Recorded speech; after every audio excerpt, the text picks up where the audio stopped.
Nelayan adalah komunitas terbesar kedua di Indonesia setelah petani. Selain menyejahterakan segelintir orang yang bekerja di sektor perikanan, kehidupan masyarakat pesisir masih menyisakan dilema. Kalau Bapak sudah berapa lama ini? 14 tahun. 14 tahun. Kalau anak sudah berapa lama, Mbak? Saya 5 tahun, 5 tahun kan. Ini udah posisi nyala nih? Ya, nyala. Udah ya? Tapi tidak ada airnya? Tidak ada airnya. Tapi petugas datang sini? Jarang dia datang. Jarang. Jadi jerigen yang di paling bawah adalah antrian pertama istilahnya. Kemudian jerigen di atasnya, kemudian jerigen di atas lagi, dan terakhir adalah jerigen-jerigen yang antri di luar sumur.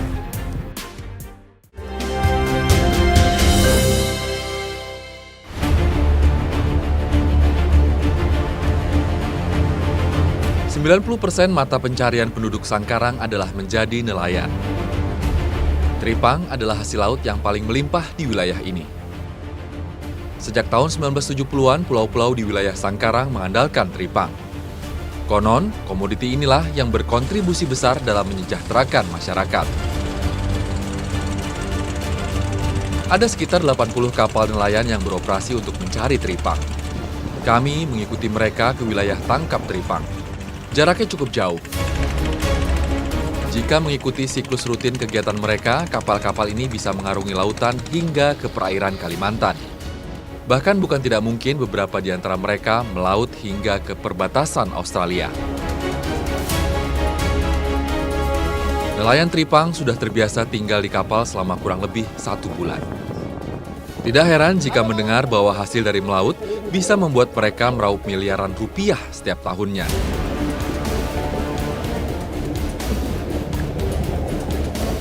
Satu kapal nelayan bisa mendapatkan 1 sampai 1,5 ton tripang.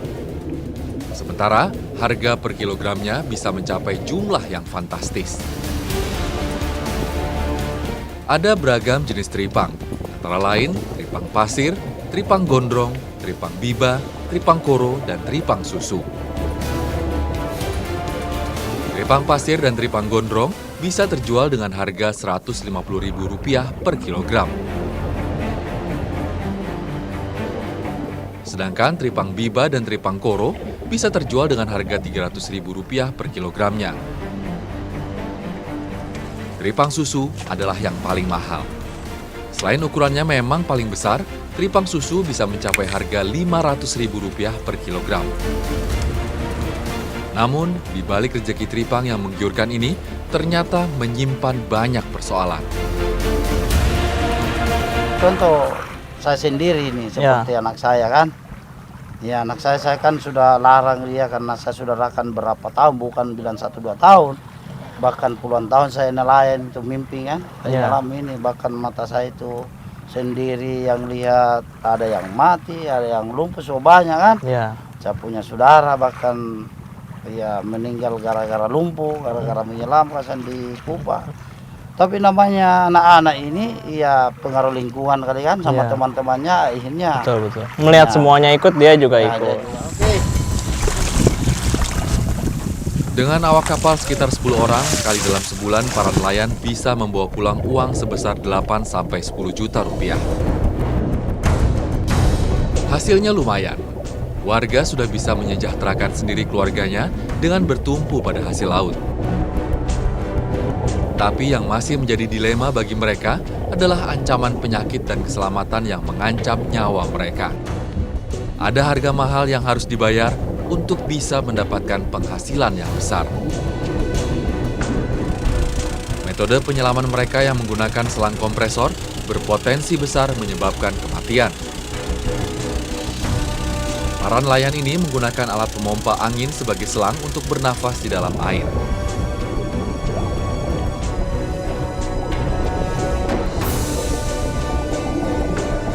Mereka menyiapkan selang sepanjang 50 hingga 100 meter karena perairan di wilayah ini tergolong dalam. Biasanya, selang dijepit di bagian pinggang dan diarahkan ke bagian mulut. Sama saja dengan menggantungkan nasib pada seutas selang. Pemerintah pernah kasih penyuluhan kah? Sebenarnya saya sering. Sering? Bahkan waktu 94 waktu saya ditangkap di Australia kan. Iya, itu dokter anunya itu Asrada datang di sini. Dia kasih penyuluhan kita tentang caranya berenang, menyelam. Itu Yang dia sesuai bisa langsung, prosedur ya, lah. supaya dia bilang tidak gampang itu kena lumpuh. Ya. Tapi ya namanya ABK, namanya anak buah ini kan kalau dapat hasil biar kita bilang bertahan. Lupa Nah, itu semua ya. Dia lupa semua. Mereka akan menyelam selama 1 jam di kedalaman 20 meter. 20 meter adalah kedalaman yang paling dangkal di mana teripang mulai bisa mereka jumpai. Namun, menyelam 1 jam di kedalaman lebih dari 20 meter adalah sangat berbahaya jika tanpa alat yang memadai.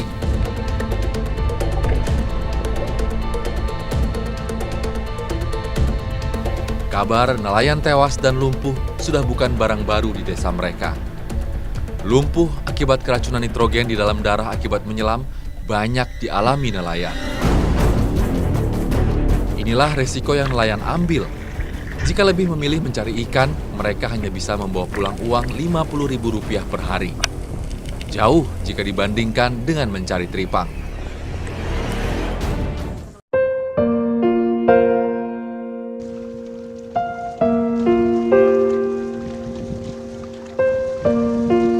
Pemandangan utama yang bisa kita lihat di wilayah ini adalah keseharian nelayan. Termasuk nelayan lumpuh yang lalu lalang di pekarangan rumah mereka. Dekompresi adalah kondisi terlalu banyaknya cairan nitrogen dalam peredaran darah saat atau setelah menyelam. Inilah istilah yang paling dihindari oleh para penyelam. Hal ini bisa membuat gelembung udara menyumbat pembuluh darah dan sistem syaraf. Akibatnya, para penyelam mengalami gejala yang sama dengan para penderita stroke. Seperti Kamarudin yang mengalami lumpuh akibat menyelam. Berdasarkan ceritanya, kelumpuhan berawal dari rasa kram ringan di sekujur tubuh yang kemudian menyebabkan mati rasa. Seberapa besar? Ya, Kalau Bapak sudah berapa lama ini?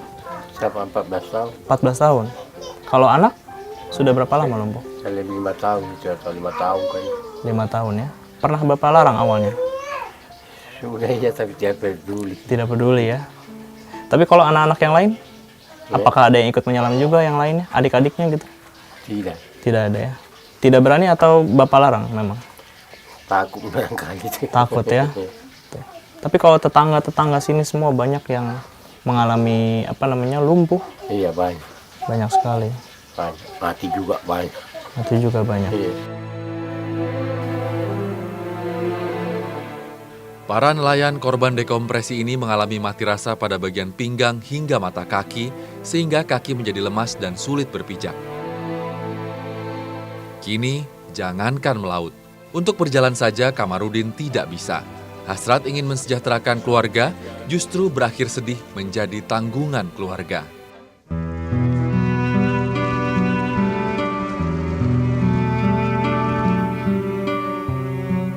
Warga nelayan memang terkenal dengan semangatnya. Mereka yang terkena kelumpuhan berusaha bangkit kembali. Beberapa dari mereka mampu berjalan kembali meski tidak selancar dulu. Apa sih yang dibilang dokter waktu itu? Dokter udah belum bilang, cuma saya sudah contohkan toh dari itu sendiri.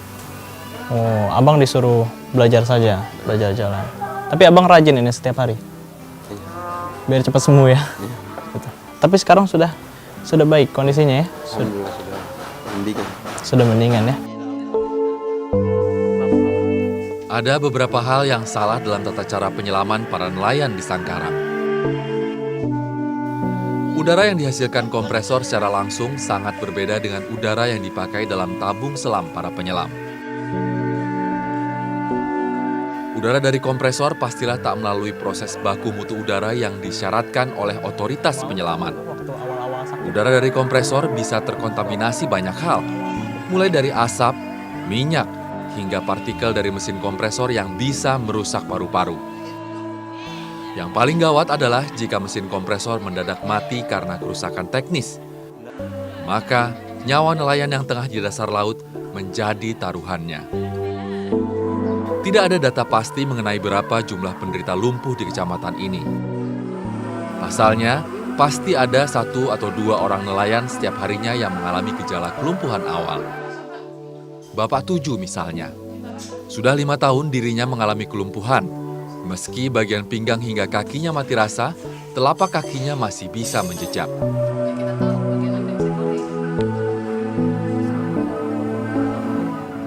Dari orangnya sendiri kalau merasa kayak itu sakit kepala dia anggap biasa, jadi dia masih tetap turun menyelam lagi seperti biasa. Dia tetap lanjut tahap lebih parah lagi ya. Tahap lebih lanjut, lumpuh, baru dia sadari, oh saya lumpuh. Itu pun penanganan, dan kan kalau yang saya diberitahukan kalau penyelam itu kan mencari enggak sampai bukan kurang dari 1 hari, pasti lebih dari 2 hari. Dokter memeriksa refleks syaraf kedua kakinya. Kebiasaannya untuk belajar berjalan membuat refleks kedua kakinya masih dalam kondisi baik. Hanya saja syaraf untuk menggerakkan kedua kakinya terganggu sehingga untuk melangkah harus dibantu oleh tangan atau sedikit memaksakan gerakan kaki.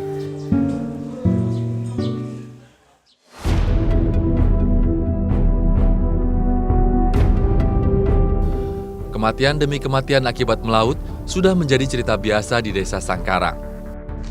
Mereka yang tewas meninggalkan istri dan anak yang harus tetap hidup menafkahi keluarganya. Para perempuan di wilayah ini harus siap menjadi ibu sekaligus ayah bagi anak-anaknya.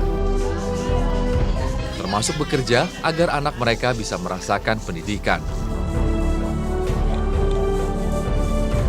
Di wilayah ini terdapat area yang dinamakan lorong janda. Mereka adalah perempuan yang suaminya meninggal akibat menyelam. Bapak dulu apa? Penyelam juga? Penyelam ya? Sempat lumpuh? Iya, lumpuh. Sempat lumpuh ya? Di bagian mana? Satu badan. Satu badan lumpuh. Berarti tidak bisa bangun sama sekali. Tidak bisa bergerak ya? Sempat dibawa ke puskesmas atau rumah sakit? Berapa lama berobat? Berapa lama Bapak berobat? Berobat lebih 10 hari. Lebih 10 hari setelah itu meninggal. Iya.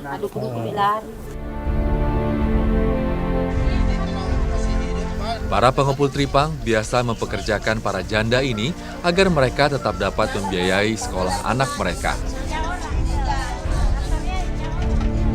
Prestasi daerah sebagai penghasil komoditas mahal terbesar bisa saja sangat membanggakan. Hanya saja, jika dampaknya membuat sebagian warganya menjadi korban, tentulah tidak bijaksana.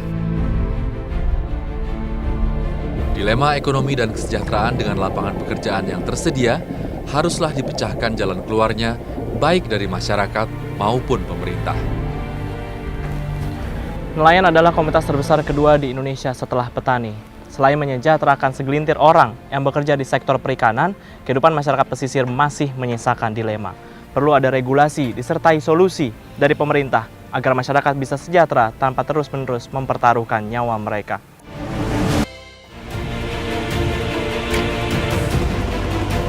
Hal inilah yang perlu dipikirkan oleh para pemangku kebijakan publik bahwa masyarakat di pulau terkecil dan sejauh apapun juga berhak mendapatkan pendidikan yang layak, apalagi mereka yang letaknya dekat dari perkotaan.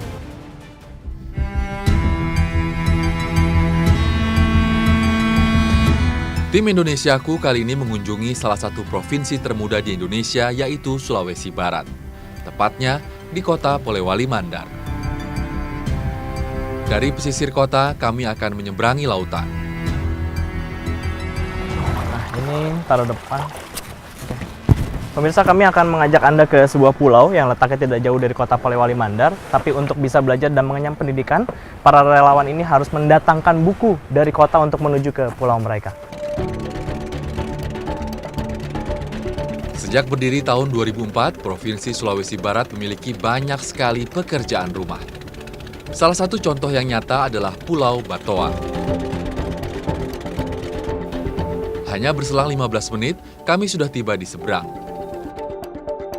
Inilah Pulau Batoa yang dapat dipandang dengan jelas dari daratan kota Polewali Mandar. Belum juga kapal merapat, anak-anak Batoa berlari menyambut kedatangan perahu pustaka. Antusiasme mereka begitu tinggi menerima kedatangan para relawan dengan alat belajar dan buku-buku. Anak-anak Batoa juga belum lama merasakan pendidikan dasar dan menengah. Jangan bayangkan generasi sebelumnya. Mereka mau tidak mau harus menyeberangi lautan menuju Polewali Mandar untuk dapat bersekolah. Atau pilihan lainnya adalah putus sekolah. Jadi mau gambar siapa nih? Siapa nih perahu nih? Bapak ya? Bapak lagi mancing nih ya? Jadi pemirsa senang sekali melihat mereka bisa menggambarkan apa yang menjadi imajinasi mereka selama ini. Karena hal inilah yang perlu dipikirkan oleh para pemangku kebijakan publik bahwa masyarakat di pulau terkecil dan sejauh apapun juga berhak mendapatkan pendidikan yang layak. Apalagi mereka yang letaknya dekat dari perkotaan. Kita lanjut warnai lagi ya semua ya. Oke.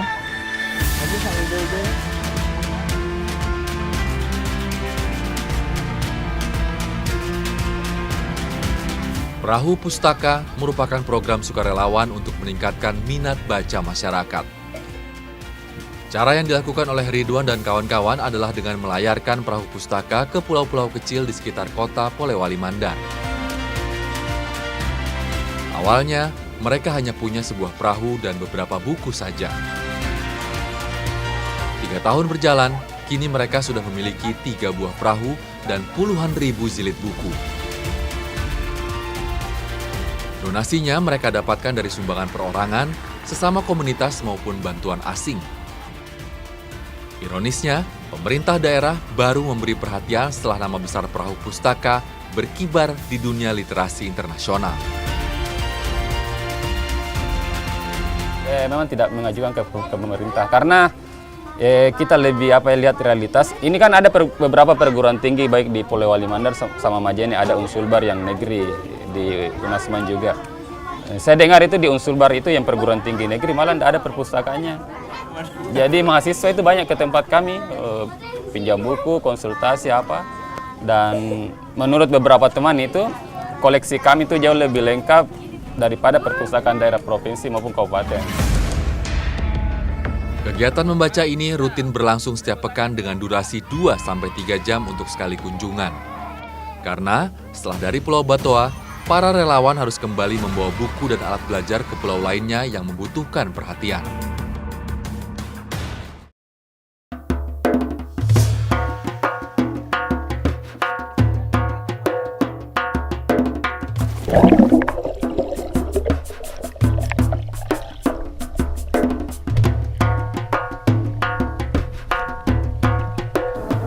Jadi pemirsa, anak-anak di sini memang sudah biasa untuk melaut sendiri ataupun sama teman-temannya tanpa bantuan orang tua.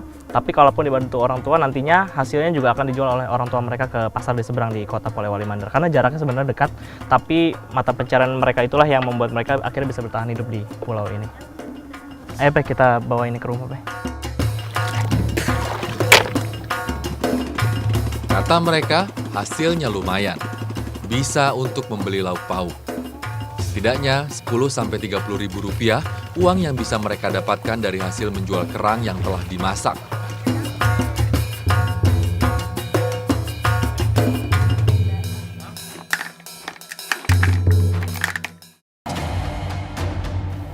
Penghasilan masyarakat Pulau Batoa sepenuhnya bergantung pada hasil laut.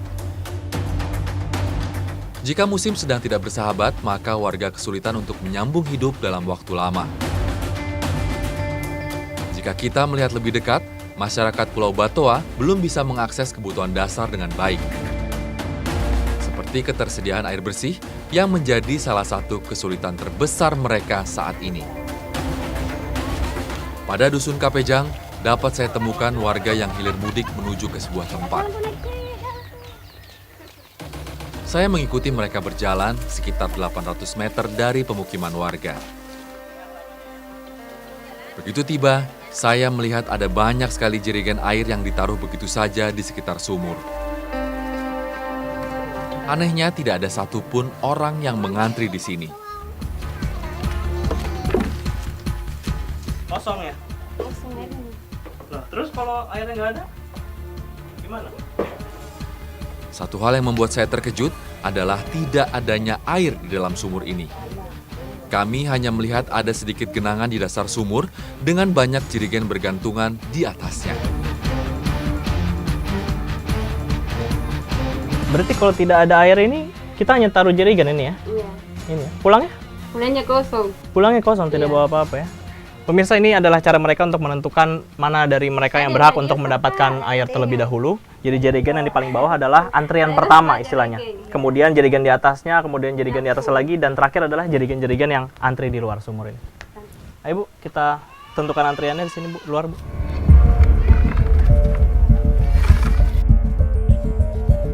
Setelah menaruh jerigen kosong ke dalam antrian yang sudah ditentukan, Mariani meminta saya membawa jerigen yang sudah berisi air.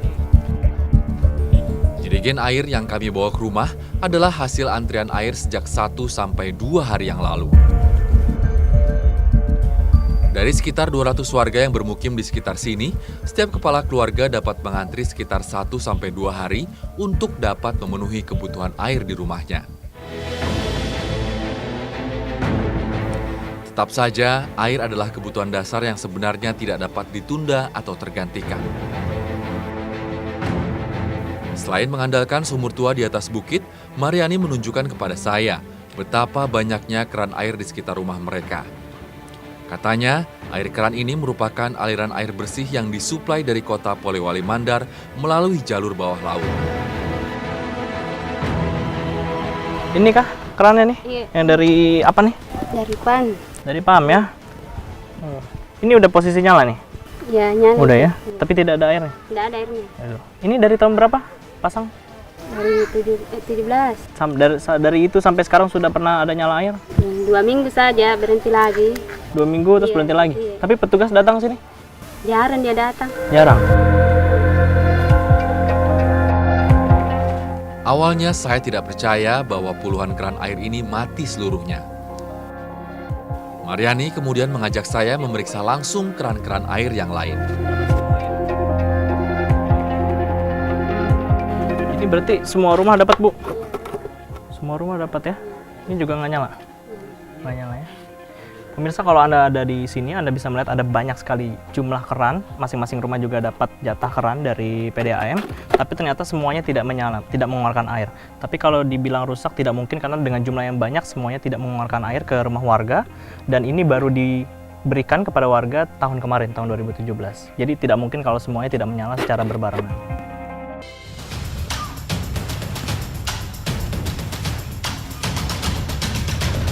Setiap sore dapatnya segini, 1 ember atau 2 ember ikan. Tapi di sini masih bercampur sama sampah, kita harus pilih-pilih lagi.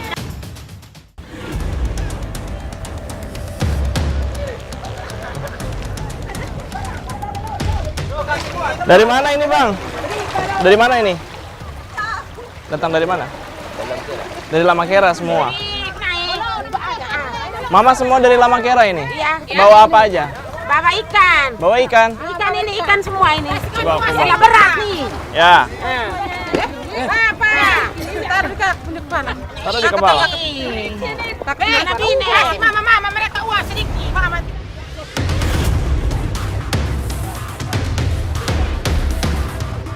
Sejak pukul 5 pagi, mobil bak terbuka telah siap mengantar jemput para pedagang hasil laut. Bahkan, sebelum para penjual tiba di Pasar Wayu-Werang yang menjadi tujuan mereka, para pembeli ikan sudah menghampiri mereka hingga ke sini.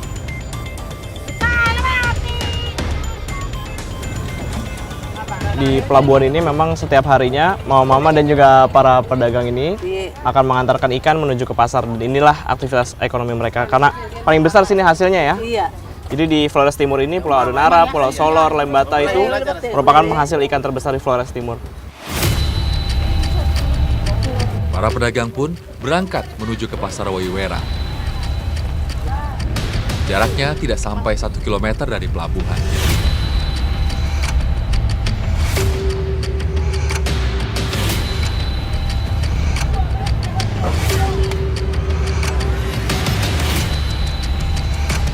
Ketika saya datang bertepatan dengan hari pasar yang hanya digelar 2 hari dalam sepekan, yakni hari Senin dan hari Kamis.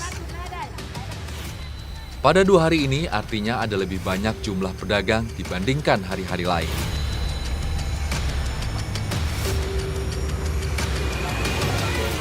Satu ikan ini berapa?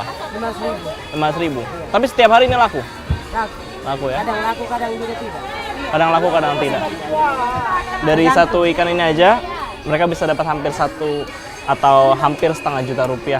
Dan ini kalau laku ya, Ma ya? Iya. Kalau laku, tapi kalau misalkan enggak, di sini biasanya cepat membusuk karena tempat penyimpanannya tidak ada. Gitu.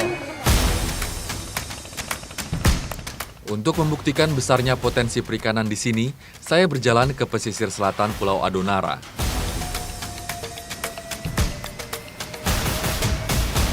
Dari Dusun Bele, Desa Waiburak, Kecamatan Adonara Timur, saya berangkat melaut. Begitu matahari terbit, kami menuju ke Selat Solor.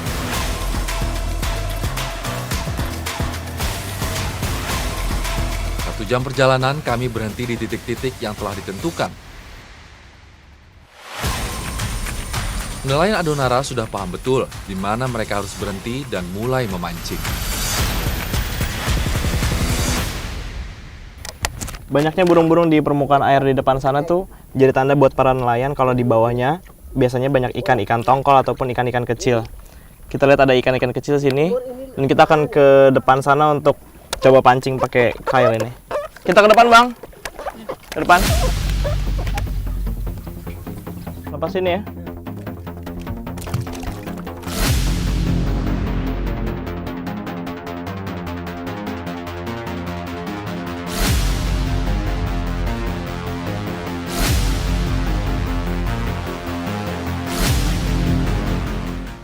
Saya, Bang Rizal, dan Bapak Petrus menjual seember ikan hasil tangkapan kami kepada pengepul yang ada di kapal yang lebih besar.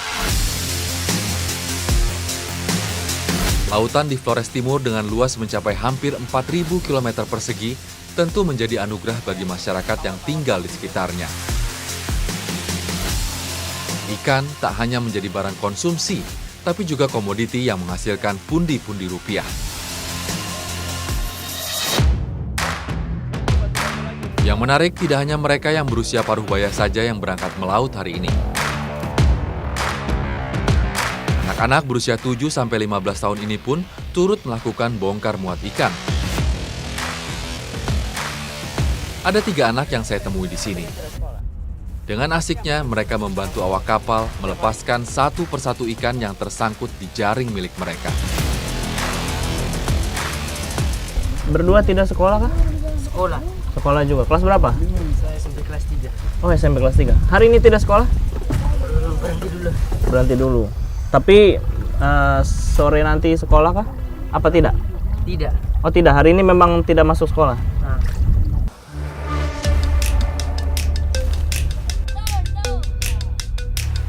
Tiga per 4 dari 170.000 warga Pulau Adonara tinggal di kawasan pesisir.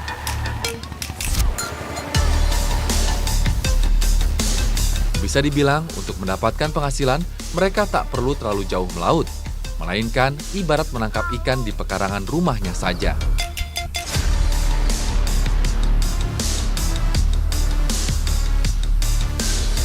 Ikan-ikan yang tidak mereka makan akan diolah menjadi ikan kering, yang nantinya akan dijual ke kecamatan-kecamatan lain di pulau ini. Persis setengah jam sebelum matahari terbenam, warga berangkat menebar pukat. Uniknya, jaring ini akan mereka tebar di lautan pesisir yang jaraknya hanya sekitar 25 meter dari bibir pantai.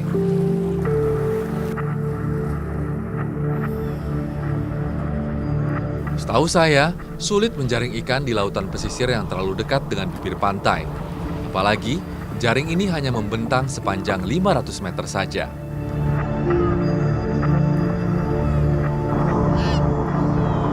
Ternyata dugaan saya meleset. Hasil laut yang terjaring di pukat ini cukup banyak.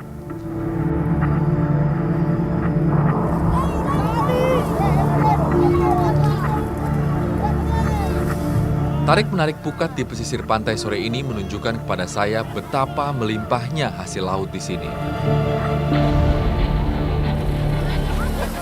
Tiap sore dapat segini. Lumayan. Langsung bagi-bagi nih. Taruh sini satu lagi ya. Mas, abang pun sini. Sedikit. Bapak.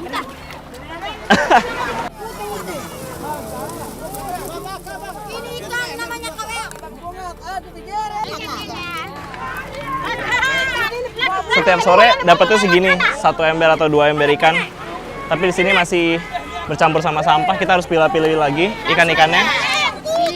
Dan ini dibagi-bagi sama mereka untuk satu kampung ini. Dibagi nih, Mah. Bahagia rasanya merasakan kehangatan di tengah-tengah warga Kampung Bele sore ini.